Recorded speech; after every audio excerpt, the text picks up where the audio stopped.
Alrighty, so normally around this time, because the news would have dropped, I would have tried to have done a pull or pass video. Honestly, this unit is really, really crazy. I'm playing on a friend's JP account at the moment, so I have access to the actual banner and everything like that.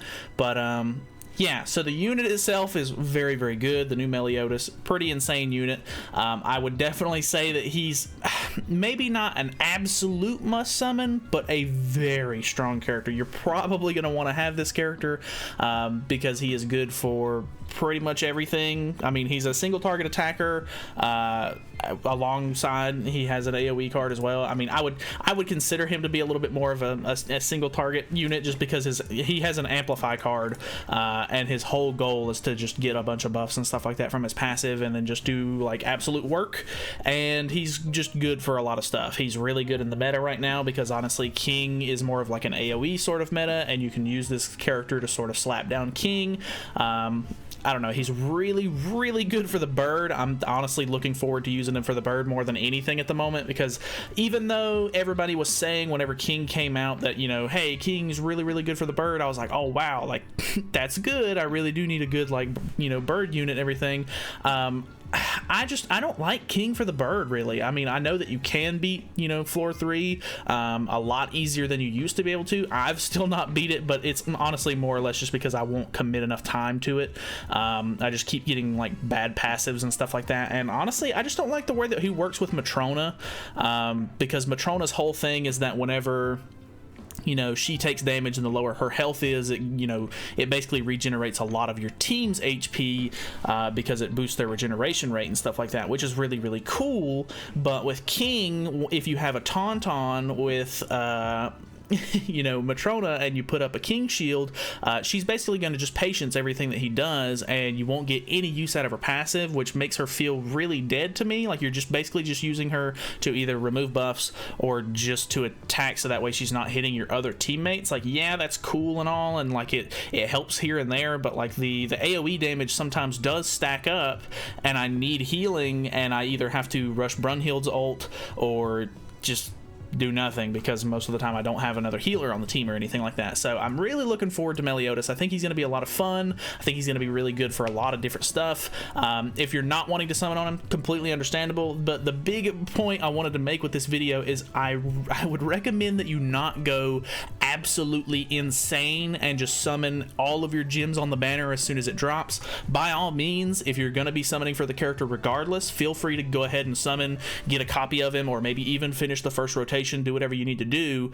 But he is a new attribute, and with him being a new attribute that is dark, and there's already proof that there's going to be light units coming to the game as well, I can only imagine that either the half celebration banner, so the one that they're going to be getting not this week but next week on JP, the next banner that's coming out, I can only assume that unit's either going to be a light unit to sort of help balance things out, because he's a new, you know, dark type attribute, so they would want to balance it by releasing a new light type attribute.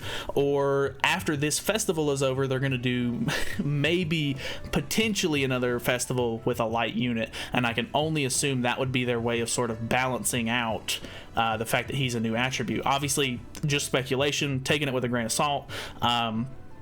Because JP is still a little bit ahead of us, we should potentially be able to see when this banner ends for them, we should still have roughly a week left before we end up finishing our banner, and we should be able to see what their next banner is. So I would kind of encourage you just to kind of sit on some of your gems.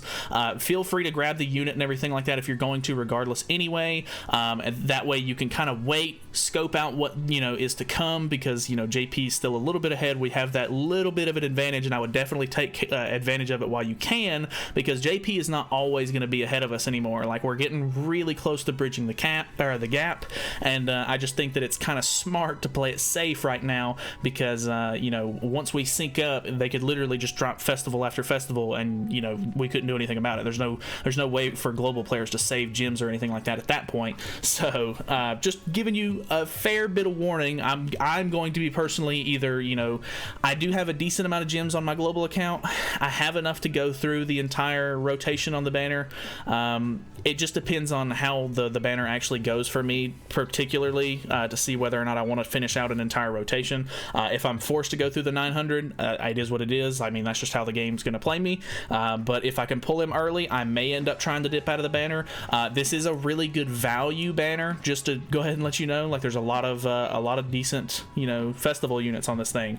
The last banner, which was the King banner, maybe, or not necessarily the last banner, but the last big banner was the King banner, and it had pretty much all of the other good festivals, and this one basically has the whole, you know, other spectrum of it. Like, this one has both of the really good you know, Holy War Festival characters. It has Festival Gother if you maybe missed out on him, or even just maybe you need copies of him. Goddess Elizabeth hasn't been on a banner in a really long time. I'm not super thrilled on it because she's super annoying to deal with, but you know, for you know, newer players or people who just, you know, maybe don't have her, this is a really good opportunity for them to get her. Plus, you can actually just choose any of these characters at the 900 mark. It's not just Meliodas and like one other character like sometimes they do. You just get to pick any of them. So if you have a really good rotation and maybe you get all 4 of these characters, you can choose Goddess Liz at the end if you don't have her, whatever you need to do.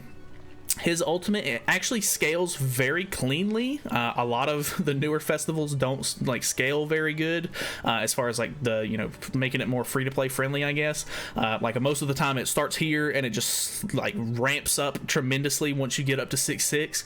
But honestly, his ultimate, it scales very evenly all the way through, so it's not like super insane. Each one of the like dupes that you pull actually might mean something. So if you want to just go for copies of him, I can completely understand that. But yeah, I'm just trying to give you a little bit of heads up, letting you know what my plan is. I think that there could be a light unit right around the corner, and I'm not gonna like over invest in the character, which personally I don't really care to like 6/6 characters or anything like that on their banner anyway. So I'm just gonna be trying to pull maybe one copy, maybe finish the rotation if I'm really feeling, you know, antsy, I guess. But yeah, there is gonna be a costume sale going on at the same time, so there's a lot of stuff to spend gems on at the moment. Don't let them burn a hole in your pocket is kind of what I'm trying to get across here. So that's pretty much all I've got to say. I do have 2 summons that I can do on this account, but I don't really expect to get anything out of it. Another nice thing about this banner specifically is that if you pull any of the non-featured like festival units, it will automatically upgrade them to UR level 80 if you have not already got them that far. So if it's a new character, they automatically are UR level 80. I think they're fully super awakened. Not super awakened, sorry. They're not super awakened at all. I'm pretty sure they're fully awakened, so 6-star awakened, but I don't think I don't know that for sure. I can't confirm that like particularly, so I don't know. I think that it's going to be a really fun banner. I think that the character's very hype. I know that a lot of people really love, like, you know, Meliodas characters and stuff like that because he's obviously the, you know, main character of the game, and I can get that. Just, I don't know. I'm trying to make sure you guys don't overspend, and then next week there's just some crazy banner that comes out with a new light unit. I know that there was some leaks about there being an Elizabeth. I know a lot of people want Mayel, so if they do end up dropping a crazy light unit in a week or 2, you know, I don't want people to be like, well, I just, you know, it's already hard enough that they just released this after King's banner, and I know they gave us some free gems and everything like that, but I mean, 300 gems for a, you know, to help compensate you through a 900 gem banner, which I know that there's another login event as well, but it just right after the King banner, man, this is kind of ridiculous. So be careful, be safe, do what you got to do. I completely understand. I'm not your dad. I'm not trying to tell you how to spend your gems. So, you know, do whatever you want to do, but ultimately, you know, just, you know, try to put some logic into it, I guess. Make sure you're not, you know, just thinking with your wallet here. So that's pretty much it. I don't have anything else to say. Thank you guys so much for watching. Hopefully you guys enjoyed it.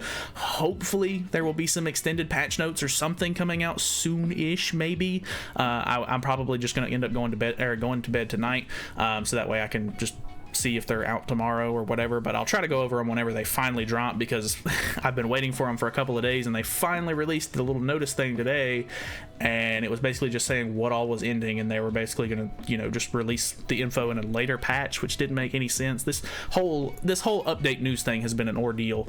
The fact that they're releasing a patch on Friday, basically, I don't know, it's just weird. I don't like it at all. So I don't know. Hopefully you guys enjoyed. Feel free to subscribe if you have not already. Thank you so much for watching, and I'll see you guys in the next one.